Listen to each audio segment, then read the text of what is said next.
Huwag niyo na po kaming hanapin sa mga presinto sapagkat ang inyong mga pulis ay nasa inyo ng mga telepono. Dial 911. Darating ang inyong mga pulis sa loob ng 5 minuto. Lilingkod sa bawat Pilipino at magbibigay ng tamang impormasyon para sa tahimik at maayos na Pilipinas. Police News Network, alagad ng batas, tagapagtaguyod ng balitang pulis, sandigan ng mamamayan, patnubay ng katotohanan. Kampo Krame, maghahatid ng pinakahuling kaganapan at nagbabagang balita. Ito ang PNN Police News Network. At ngayon, ang inyong mga tagapagbalita. Magandang araw, bagong Pilipinas. Ako ang inyong alagad ng batas, tagataguyod ng Balitang Pulis, Patrolman Joshua Jimenez. Maghatid sa inyo ng tamang balita, kwento ng pulis at serbisyo para sa mamamayan, at ito ang PNP News Online. Ang pangunahing balita ng Police News Network, alagad ng batas, tagataguyod ng Balitang Pulis.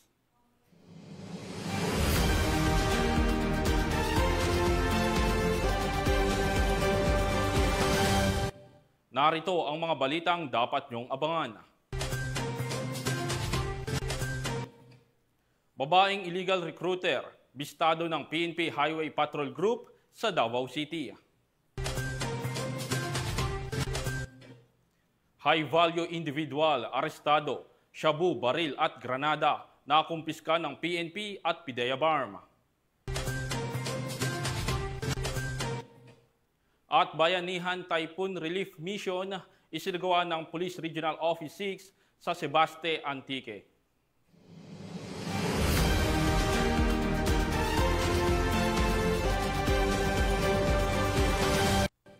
Narito ang mga balitang hatid ng ating PNN correspondents mula sa iba't ibang panig ng bansa.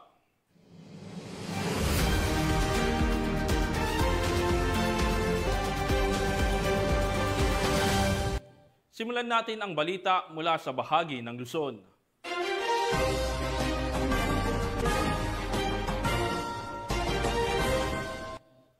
Tatlong kilalang high-value individual ang naaresto ng mga operatiba ng Pampanga PNP at Philippine Drug Enforcement Agency sa isang matagumpay na buy-bust operation na isinagawa sa kamakailan sa lalawigan.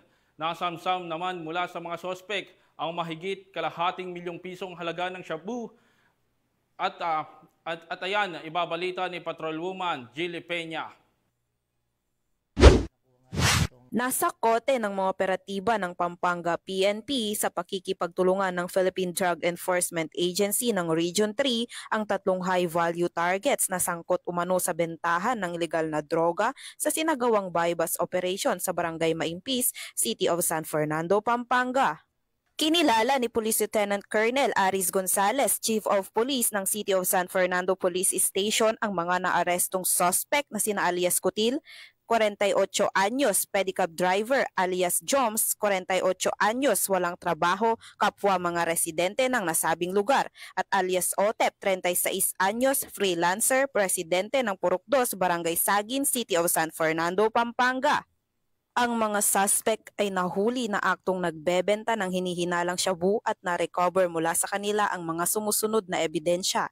Isang medium-size na plastic sachet at 5 maliliit na pakete ng hinihinalang shabu, isang 500 pesos na mark money at isang belt bag.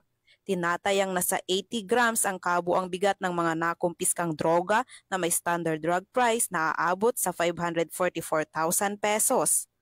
Lumabas sa inisyal na investigasyon na ang tatlong suspect ay aktibong sangkot sa iligal na bentahan ng droga sa Barangay Maimpis at karatig na lugar. Bali po sa pagkandak ng intelligence work ng mga tropa natin na operatiba, napag-alaman po natin itong mga arrested suspect natin is may mga previous cases nila, particularly drugs po at illegal possession of firearms. Sila ay sasampahan ng kasong paglabag sa Republic Act 9165 o ang Comprehensive Dangerous Drugs Act of 2002 at kasalukuyang nasa kustodiya ng San Fernando City Police Station para sa dokumentasyon at tamang disposisyon. Patuloy ang pambansang pulisya sa pagsugpo sa kriminalidad at sa pagpapaigting ng kanilang kampanya laban sa ilegal na droga sa ating bansa dahil sa bagong Pilipinas, ang gusto ng pulis, ligtas ka. Mula dito sa Police Regional Office 3, ako ang inyong PNN Correspondent, Patrolwoman Jilly Advincula Peña, alagad ng batas, tagataguyod ng balitang pulis. Maraming salamat, Patrolwoman Peña. Tuluyan nang naaresto ang isang most wanted person sa Calabarzon matapos ang 15 taon ng pagtatago sa batas sa isinagawang manhunt operation ng Laguna PNP sa Barangay Camachiles, Mabalacat City, Pampanga. Nakatutok dyan si Patrolwoman Mary May Sarturio. Isang lalaki na tinaguri ang most wanted person sa Calabarzon na 15 taon nang nagtatago ay tuluyan nang naaresto sa isinagawang manhunt operation ng Laguna PNP. Naaresto ng mga otoridad ang suspect na si alias Dante, residente ng Angeles City, Pampanga, kahapon ng madaling araw, Hulyo 30 sa Barangay Camachiles, Mabalacat City. Ayon kay Police Colonel Jonor R. Yupio, Acting Provincial Director ng Laguna Police Provincial Office, matagal nang tinutugi si Dante dahil sa 4 na kasong rape na isinampa sa kanya sa San Pedro City, Laguna, na walang inirekomendang piyansa. Kasalukuyang nasa custody ng San Pedro Component City Police Station ang suspect at naipagbigay alam na rin sa korte ang kanyang pagkakaaresto. Ayon pa kay Police Colonel Yupio, kahit gaano katagal ka magtago, darating ang araw ng paniningil.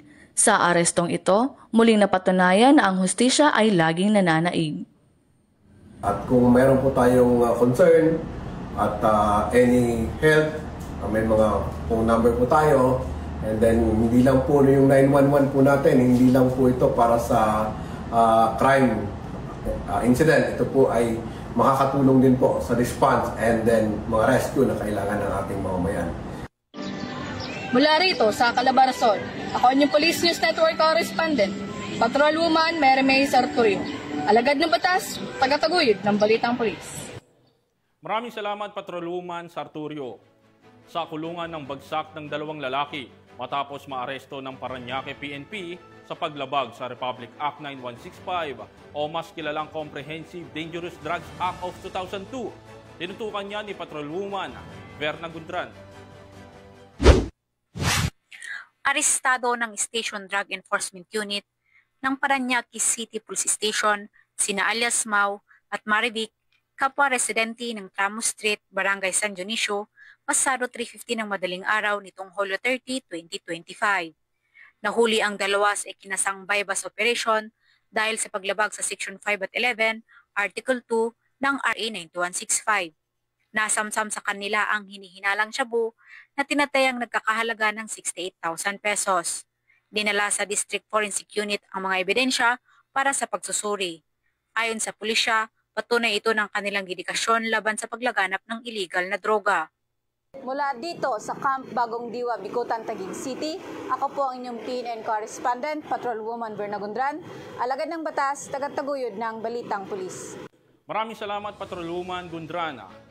Sa pagtatapos ng buwan ng Hulyo, isinagawa ng kapulisan sa iba't ibang panig ng bansa ang culminating and awarding ceremonies bilang pagtatapos ng pagdiriwang ng 38th Police Community Relation Month 2025 na may temang sa Bagong Pilipinas, ang gusto ng pulis.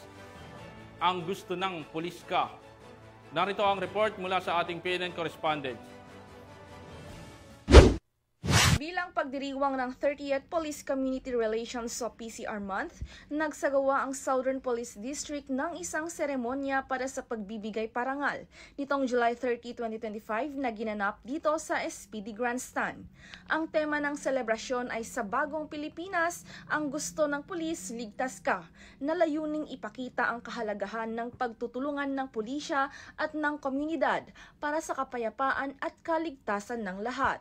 Dinaluhan ng programa ng SPD Command Group, district staffs, mga chief of police at mga personnels ng SPD. Panauhing pandangal sa okasyon si Mayor Maria Laarni Lani L. Cayetano ng lungsod ng Taguig. Sa kanyang mensahe, pinuri niya ang SPD sa kanilang tuloy-tuloy at masigasig na makikipag-ugnayan sa komunidad. Binanggit niya ang kahalagahan ng matibay na ugnayan ng pulis at mamamayan sa pagkamit ng kapayapaan, kaligtasan at kaunlaran. Ipinahayag din niya ang buong suporta sa mga programa ng Philippine National Police para sa mas mahusay na serbisyo publiko. Isa sa mga tampok na bahagi ng programa ang pagbibigay parangal sa mga nagpakita ng husay at dedikasyon sa pagpapatatag ng ugnayan sa komunidad, kung saan pinangunahan ni Mayor Lani Cayetano at ni Acting District Director Police Brigadier General Randy Arceo ang paggawad ng mga parangal sa mga natatanging unit at mga tauhan ng SPD.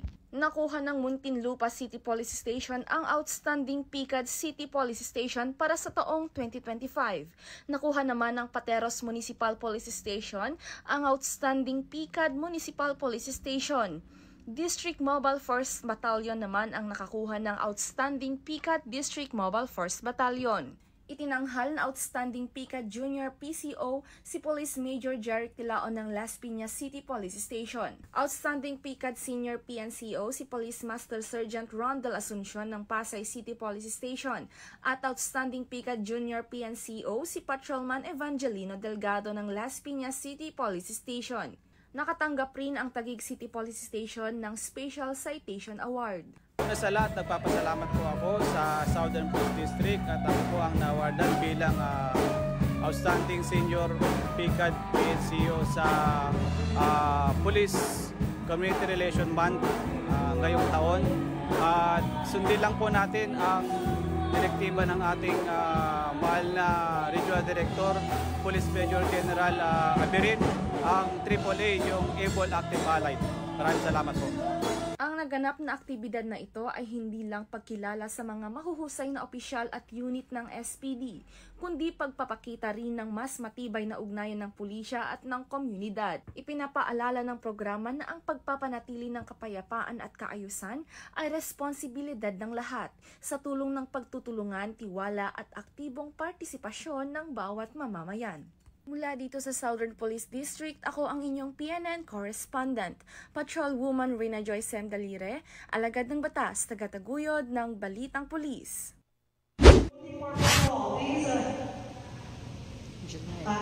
Inilunsad ng EPD, katuwang ang University of Perpetual Help System DALTA, ang paunang batch ng mga personnel ng EPD na nag-enroll sa Masters in Public Administration. Sa nasabing programa, nagkaroon ng renewal and signing of Memorandum of Agreement sa pagitan ng EPD at nasabing universidad na pinangunahan ni Police Brigadier General Aden Tilagradante, District Director ng EPD, at Dr. Eduardo Cizial Sita, Dean, Graduate School of University of Perpetual Help System, DALTA. Ito'y upang mas palakasin pa ang ugnayan ng bawat isa sa pagpapaunlad at pagpapalalim ng kaalaman ng mga kapulisan sa Metro East. So, ang Masters in Public Administration ay magiging malaking tulong po sa amin po bilang mga kapulisan dahil po mapag-iibayo pa po nito ang aming kaalaman tungkol sa pagpapanatili po ng kaayusan sa ating bayan po. Also po, ito po ay magiging malaking career development po, professional development sa aming mga sarili. It would enhance my learnings, it would further my education, at para sa akin din po, it would be a personal development. Ang ugnayan ng EPD at University of Perpetual Help System DALTA ay naglalayong paunlarin ang kasanayan at kaalaman ng kapulisan na nagbibigay daan sa pag-unlad ng karera, tagumpay at mahusay na paghahatid ng serbisyo sa Metro East. Isang paanyaya po para sa lahat. Napili po natin na maging education partner ang University of Perpetual Help System DALTA para sa ating mga kapulisan na nagnanais na mapaunlad ang kanilang karera. Hindi lamang po karera, kundi ang sinasabi po nating professional growth. Always believe that investment in education always pays the best interest. Inaasahan na ang ganitong programa para sa mga kapulisan ng EPD ay magpapatuloy pa para sa mas epektibong serbisyo at pag-unlad. Mula dito sa Eastern Police District, ako po ang inyong Police News Network correspondent, Patrolwoman Jenny Midolor, alagad ng batas, tagataguyod ng Balitang Pulis. Para sa pasasalamat sa hindi matatawarang serbisyo ng ating mga kapulisan at mga stakeholders dito sa Metro East, Ang Eastern Police District ay matagumpay na isinagawa ang culminating ceremony para sa 30th Police Community Relation Month celebration, kung saan binigyang parangal ang ilang kapulisan at stakeholders nito na nagpakita ng dedikasyon sa pagpapanatili ng magandang relasyon ng kapulisan at mamamayan dito sa Metro East. Ang nasabing aktibidad ay dinaluhan at pinasinayaan ni Police Brigadier General Adan T. Lagradante, District Director ng EPD, kasama ang command group, mga district staff at personnel ng nasabing distrito. Ito din ay dinaluhan ni Attorney Rafael Vicente R. Kalinisan, Vice Chairperson and Executive Officer NAPOLCOM, bilang panauhing pandangal. Sa uniform service, huwag natin basagin ang tiwala ng tao sa atin. Ang PCR Month celebration ay isang pagkakataon upang bigyang pugay ang mga pulis at mga miyembro ng komunidad na nagpakita ng kahusayan at dedikasyon sa kanilang trabaho. Ito ay nakakatulong sa pagbuo ng isang mas ligtas, mas maayos at mas progresibo na komunidad. Bilang outstanding Junior PICA DCO, nais ko pong parating sa ating komunidad ang kahalagaan ng pagkakaisa sa pagitan ng pulisya at pamayanan. Nagpapasalamat po ako sa komunidad ng Mandaluyong at saka mga stakeholders natin sa laging pagtulong nila sa Mandaluyong City Police Station. Pinapakita ng ating kapulisan na may connectivity sila sa community. At ang community naman ay handang tumulong sa kapulisan. Pinapaalam nitong ating event na to na napakahalaga ng pagtutulong-tulungan ng pulis at community para sa peace and order. Katulad nga po ng mensahe ng Eastern Police District, ang Police Community Relations Month po ay hindi po dapat sineselebrate lamang tuwing buwan ng Hulyo. Ito po ay isinasapuso at isinasabuhay sa pang-araw-araw po na paglilingkod natin sa taong bayan. Maraming salamat po sa Eastern Police District, pero ang tagumpay po na ito ay hindi ko po tagumpay. Ito po ay tagumpay ng buong kapulisan at tagumpay po ng buong komunidad. Dahil sino po bang makikinabang kapag nagkakaisa ang pulis at pamayanan? Hindi po ba ang taong bayan din? Ito po ay magdudulot ng isang payapang komunidad, nagkakaisang pamayanan at isang ligtas, payapa at bagong Pilipinas. Sa pagpapanatili ng kapayapaan at kaayusan ng ating komunidad, maging sa pagtulong sa ating kapwa, mahalaga ang pagtutulungan ng bawat isa sa pamamagitan ng pagkakaisa at kooperasyon. Makakamit natin ang isang mas ligtas, mas maayos at mas maunlad na bagong Pilipinas. Mula dito sa Eastern Police District, ako po ang inyong Police News Network Correspondent, Patrolwoman Meling Biloquias, alagad ng batas, tagataguyod ng Balitang Pulis.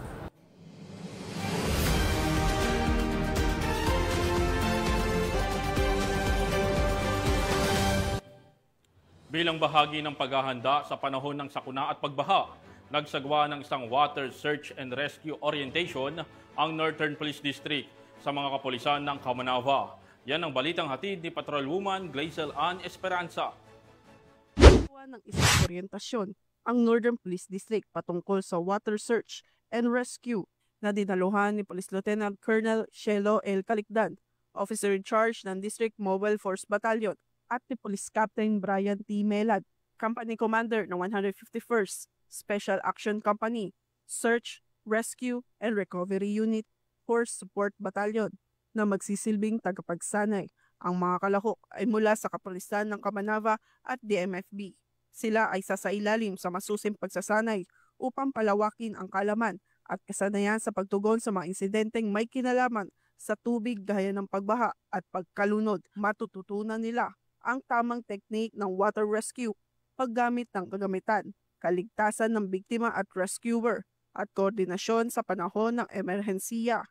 Layo ng programa na palaksin ang kakayahan ng Philippine National Police sa disaster response, lalo na sa mga lugar na madalas tamaan ng sakuna. This training was pushed through. Pinilit talaga, no? Because in PD, in reality, is catering the areas of Kamanava, which is a flood-prone area, and it will really flood at any time na merong bagyo. No? Sa pagtatapos, inaasahang mas handa at epektibo na ang mga partisipante sa pagsagip ng buhay at pagbibigay ng serbisyo sa oras ng pangangailangan. Mula rito sa Northern Police District, ako po ang inyong PNN correspondent, Patrolwoman Glycelan Esperanza, alagad ng batas, tagataguyod ng Balitang Pulis. Maraming salamat, Patrolwoman Esperanza. Bilang tugon sa banta ng posibleng pagbaha, bunsod ng pagpapakawala ng tubig mula sa San Roque Dam. Agad nagsagawa ng monitoring and coordination ang Orbistondo Municipal Police Station sa mga nasa mababang lugar sa bayan. Yan ang tinutukan ni Police Staff Sergeant John Del Supremo. Ating lahat. Andito po yung kapulisan ng Orbistondo Police Station at nagpapaalala na maging alerto at handa po tayo. Bilang tugon sa pagpapakawala ng tubig mula sa San Roque Dam, agad nagsagawa ng water level monitoring sa Agno River ang mga tauhan ng Orbistondo PNP sa Barangay Poblasyon, Orbistondo, Pangasinan. Pinangunahan ni Police Lieutenant Jason F. Santos, Deputy Chief of Police, sa ilalim ng direktang supervision ni Police Major Fernan L. Rivera, Officer in Charge ng Orbistondo PNP, ang pagsagawa ng monitoring upang maagang matukoy ang anumang pagtaas ng tubig at agad na makapagpatupad ng mga kinakailangang pag-iingat. Kasabay nito, nagsagawa rin ng mga kapulisan ng mobile patrol sa mga mababang lugar na posibleng maapektuhan ng pag-apaw upang matiyak ang kaligtasan ng mga residente. Patuloy din ang pagsasagawa ng Uplan Bandilyo upang ipabatid ang mahalagang impormasyon kaugnay sa sitwasyon ng dam. Layunin na aktibidad nito na maagang magbigay babala at tiyaking handa ang mga residente sa anumang posibleng pagbaha dulot ng pagtaas ng level ng tubig. Sa panahon ng sakuna, mahalaga ang maagap na pagkilos at tamang impormasyon upang mapanatili ang kaligtasan ng bawat mamamayan. Mula dito sa Ilocos Region, ako ang inyong PNN correspondent, Police Staff Sergeant John Del Supremo, alagad ng batas, tagataguyod ng Balitang Pulis. Maraming salamat, Police Staff Sergeant Supremo, sa mas pinaigting na kampanya ng kapulisan para sa proteksyon at paggabay sa kabataan. Matagumpay na isinagawa ng BOAC Municipal Police Station ang isang 2-day Kabataan kontra Droga at Terorismo Seminar para sa mga kabataan sa Marinduque. Magbabalita dyan si Patrolwoman Desiree Padilla. Patuloy sa pagpapalakas ng advokasya kontra droga, terorismo at pang-aabusong sexual. Matagumpay na sinagawa ng BOAC Municipal Police Station sa pangunguna ni Police Major Arjel V. Padilla, hepe ng pulisya ang 2 araw na kikidat seminar o workshop noong ika-29 hanggang 30 ng Hulyo taong kasalukuyan sa Kasarial, Barangay Malusak, BOAC, Marinduque. Sa temang Raising Voices, Taking Action, Youth versus Sexual Abuse, Drugs and Terrorism, lumahok ang mga SK chairpersons, SK officials at mga kabataang tagapagtaguyod mula sa iba't ibang barangay sa BOAC. Layunin ng aktibidad na linangin ang kaalaman at kakayahan ng kabataan bilang katuwang ng kapulisan sa pagsusulong ng kampanya laban sa krimen at iba pang banta sa lipunan. Formal na binuksan ang programa dakong alas 8 ng umaga sa pamamagitan ng panalangin na pinangunahan ni Bishop Godofredo Riego. Sinundan nito ng pambungan na pananalita ni Police Lieutenant Mario Permejo, Deputy Chief of Police for Operations, at mensahe mula kay Police Major Padilla na nagbigay diin sa mga halagang papel ng kabataan bilang tagapagbantay ng kapayapaan. Tampok sa seminar ang mga paksang may kinalaman sa salient points on illegal drugs, anti-terrorism at cybercrime awareness, at mga batas para sa kababaihan at kabataan. Pinangunahan ni Police Master Sergeant Elodie Pereda ang orientation at workshop na sinundan ng presentasyon ng output ng mga kalahok na kabataan. Nagwakas ang seminar sa pagpapakita ng mga presentasyon ng mga grupo na nagpapakita ng kanilang aktibong pakikilahok, pag-unawa at kahandaang maging kabataang tagapagtanggol ng kanilang mga komunidad. Naging maayos ang daloy ng programa sa tulong ni Police Corporal Hector Carlo Olaño at Patrolwoman Jamaica Pielago bilang mga host. Katuwang ang iba pang facilitators mula sa BOAC MPS. Mula dito sa Home of the Police Eco Warriors, Calapan City, Oriental Mindoro, ako ang inyong PNN correspondent, Patrolwoman Desiree Padilla, alagad ng batas, tagataguyod ng Balitang Pulis. Maraming salamat, Patrolwoman Padilla. Tunghayin naman natin ang balita mula sa Visayas.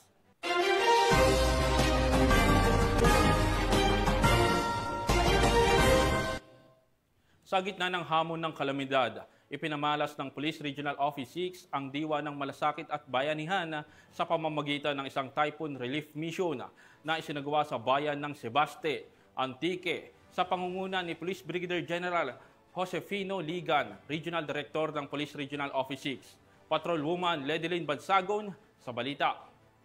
Hatid ng pag-asa at ginawang Police Regional Office 6 sa ilalim ng direktang superbisyon ni Police Brigadier General Josefino D. Ligan, Regional Director ng PRO6, sa mga mamamayan ng Barangay Poblasyon Sibastay Antique nito lamang ika-30 ng Hulyo taong kasalukuyan sa pamamagitan ng Bayanihan Typhoon Relief Mission, isang makataong inisyatibo na sumasalamin sa tunay na diwa ng serbisyo publiko at malasakit sa kapwa. Sa pangunguna ni Police Brigadier General Ligan, katuwang si Police Lieutenant Colonel Willie D. Diel, Deputy Provincial Director for Administration, at kasalukuyang Chief ng Police Community ay naisakatuparan ng PRO6 Bayanihan Typhoon Relief Mission sa Barangay Poblasyon Sibastay Antique. Ang gawain ito ay bahagi ng flagship program ni RD ng PRO6 na si Police Brigadier General Ligan na may temang PRO6, Kasaligan, Kaapin, Kaagapay Mo, na personal na nagtungo sa Barangay Poblasyon Sibastay Antique upang pangunahan ng pamamahagi ng tulong at makausap ang mga pamilyang lubos na napektuhan ng bagyong Krising.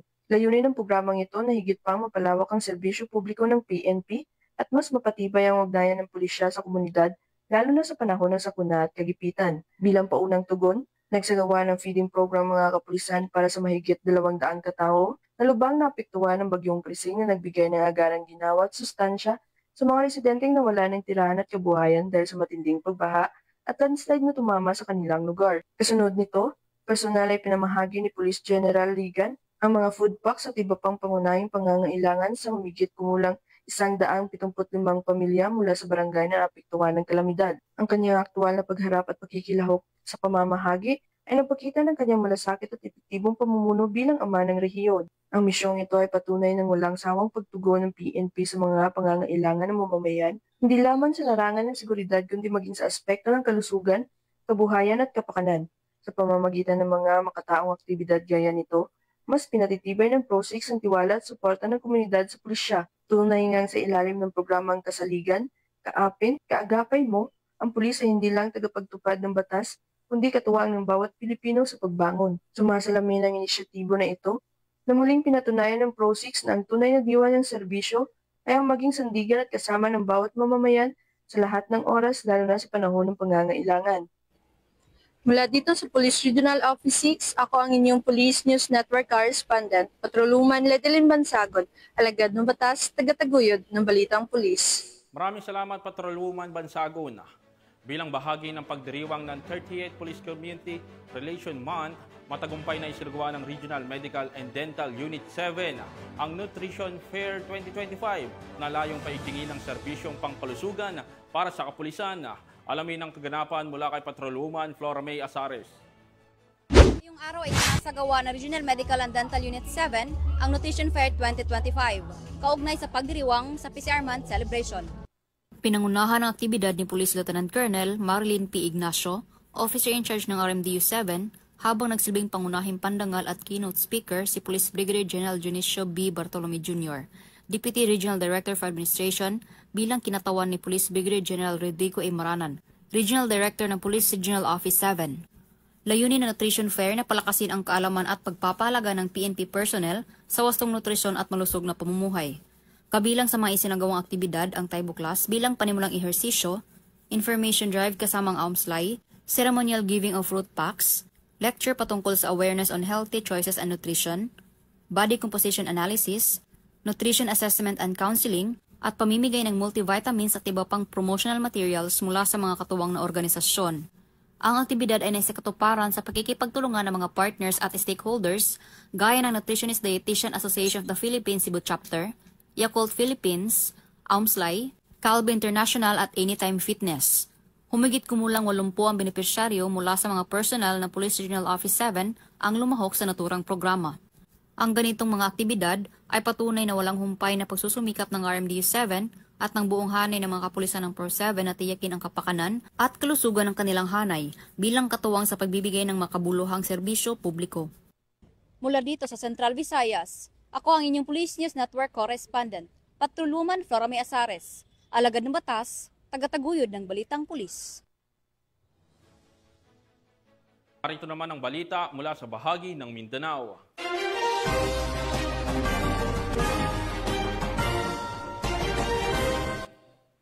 mula sa isang traffic violation. Nauwi sa pagka-aresto ng isang babaeng may nakabinbin na warrant of arrest sa kasong illegal recruitment in large scale. Ang isinagawa ng operasyon ng PNP Highway Patrol Group sa kahabaan ng National Highway ng JP Laurel, Davao City. Nakibalita dyan si Patrolman Mark Roland Feliciano.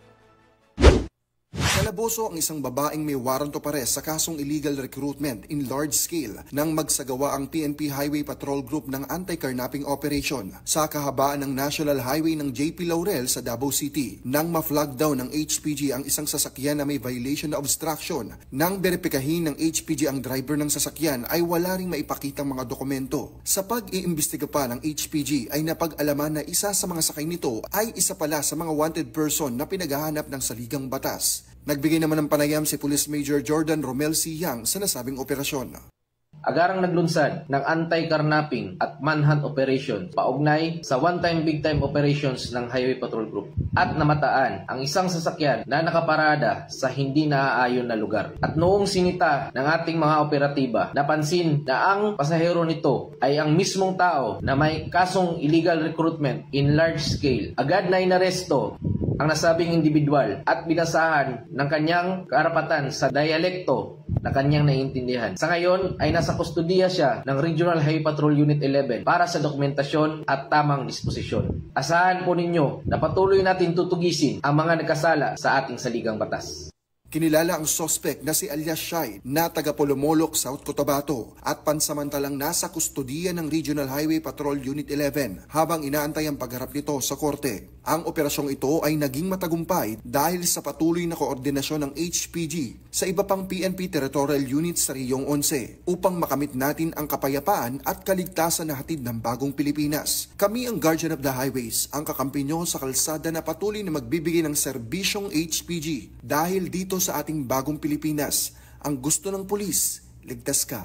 At sa iba pang balitang serbisyong HPG, tumutok lamang sa aming YouTube channel at Facebook page na Police News Network. Mula sa tanggapan ng kakampi nyo sa kalsada, ako po si Patrolman Mark Roland Feliciano para sa Police News Network, alagad ng batas, tagataguyod ng balitang pulis. Maraming salamat Patrolman Feliciano. Balik kulungan ang isang ex-convict matapos muling masangkot sa illegal na droga at maaresto sa isang bypass operation na isinagawa ng mga operatiba ng PNP sa Malaybalay City, Bukidnon. Ang report mula kay Patrolwoman Danessa Berdos. Arestado ang isang ex-convict sa pagbebenta ng ilegal na droga sa ikinasang joint bypass operation ng Malaybalay City Police Station sa Barangay San Jose, Malaybalay City, Bukidnon. Kinilala ni Police Lieutenant Colonel Jopet Paglinawan, OIC ng Malaybalay CPS, ang suspect na si alias Gerald, 25 taong gulang, may live-in partner at residente ng nasabing lugar.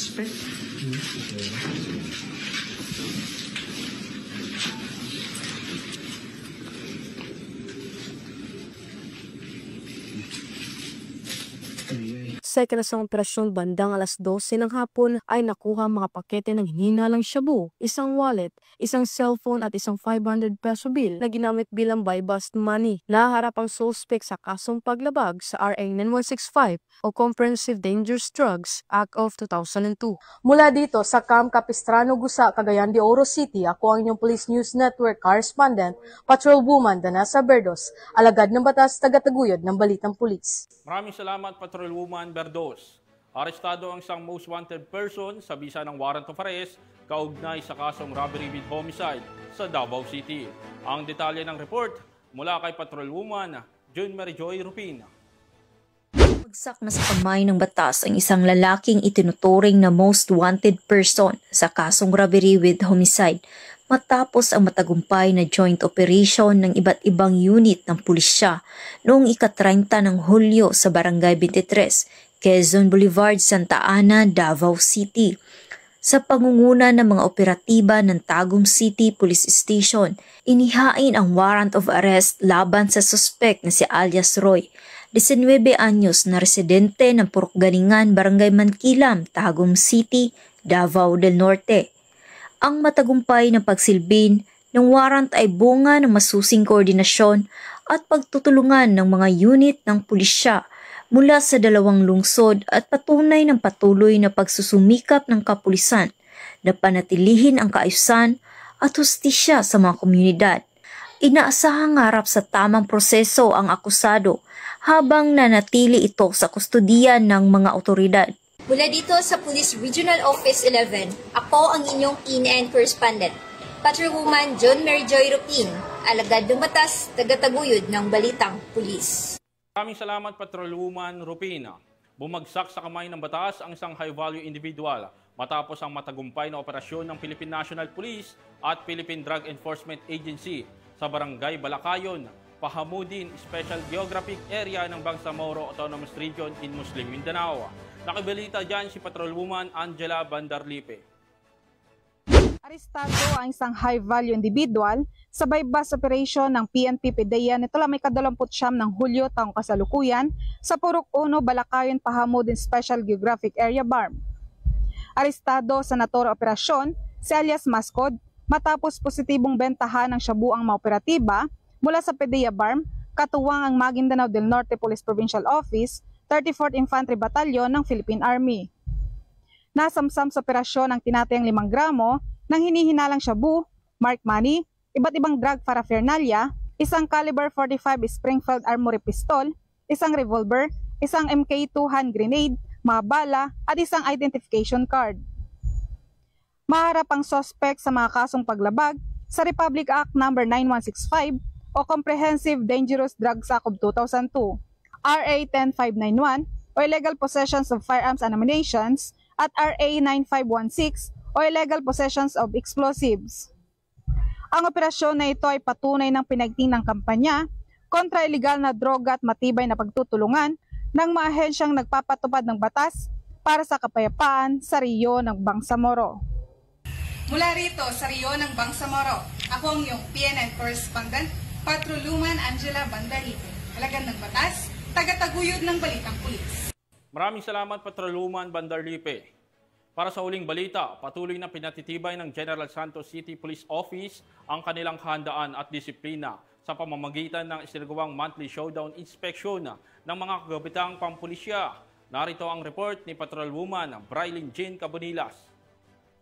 Showdown inspection ang isinagawa ng General Santos City Police Office upang matiyak ang kahandaan ng mga kagamitan sa oras ng pagre-responde sa Camp Fermin Lira, General Santos City nito lamang ika-29 ng Hulyo 2025. Pinangunahan ni Police Lieutenant Colonel John Mar A.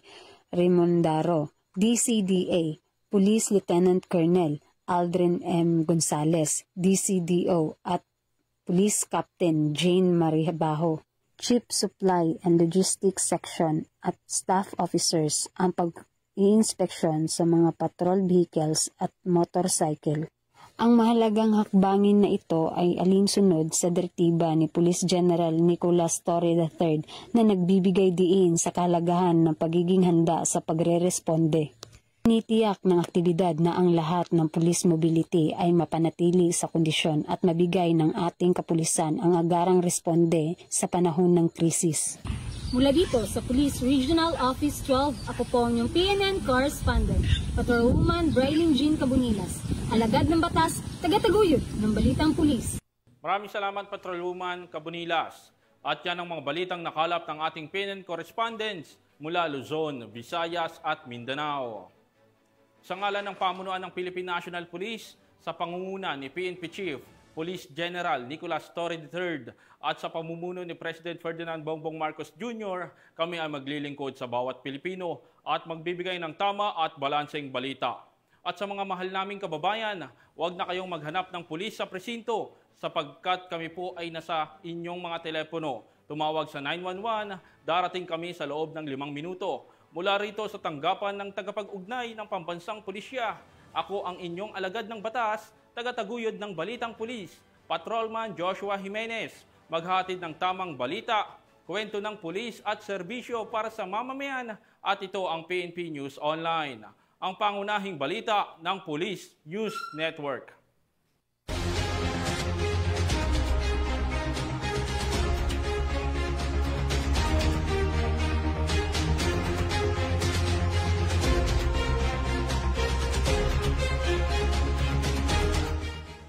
Police News Network, alagad ng batas, tagapagtaguyod ng Balitang Pulis.